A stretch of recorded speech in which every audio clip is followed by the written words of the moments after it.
how after the fact God could allow bad things to happen due to like the cause and effect of free will, but why in the first place create the opportunity for it to happen? So I can understand creating free will, but then also he created the knowledge of good and evil, which inevitably would lead to somehow them attempting to test it at least once, inevitably to use free will. So it's kind of setting up to fail. And again, like I doubt that the snake or serpent inherently existed. That too had to have been created by God. So, One- was it worth it? Yeah, I it's mean, kind think of if that's the an alternative. setup. Is it possible to create some being that freely loves you without allowing the possibility of turning away? I mean, that's, But initially that's how it was. Like it created Adam and Eve separate from the knowledge of good and evil. well, that's, They existed Well, that's you- before Genesis 12 is mythology. Yeah, you have to, that was a writer's, way of getting at a particular spiritual truth, okay? And for me, the truth in there is that right from the beginning, we had the free will to choose, to be in a perfect relationship with God or turn away from it. Whether the turning away was eating an apple and getting knowledge of good and evil or not is less important than the act of turning away.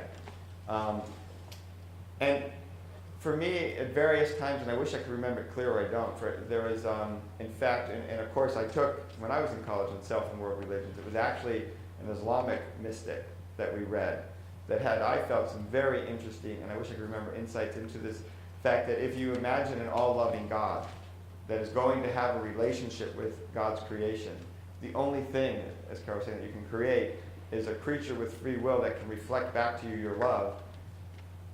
And you just have to do that, and that's the way creation is. And the other thing, when I was in high school and I was learning some of this, the book of Job is one of the sort of Judeo-Christian texts that deals with it. And God basically says, this is the way I made it.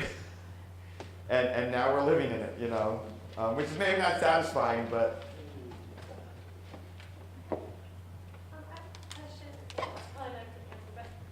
The questions are always quick. It's the answers that are the problem.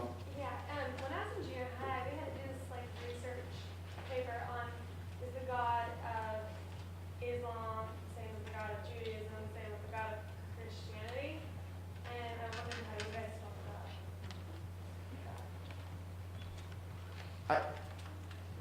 Certainly for me, Judaism and Christianity, yes. My only experience of Islam, I'm embarrassed to say, is a little bit in this one self and world religion course I took back in college. And since it was in college, I don't remember much from it. As you may find as you get older.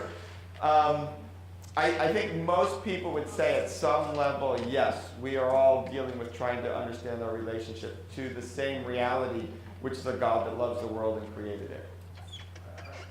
So I we mean- have to stop there. Yeah. I'm Okay. afraid. But the two email addresses are up on the screen, and they both graciously, well, actually, I haven't asked you, Mike, Oh. my emails. Not at all. Okay. Be aware, I'm gonna get up there without asking. I'm very slow and bad at responding to emails, so if you email me and you don't hear from me for a while, it's not that I'm ignoring you. I mean, I am, but not like on purpose or because I don't It's like not you. malicious. It's not malicious ignoring. It's I get to them. So, can you email me this, and I'll put it up on the website? Is that okay? All right. So let's give them a big hand.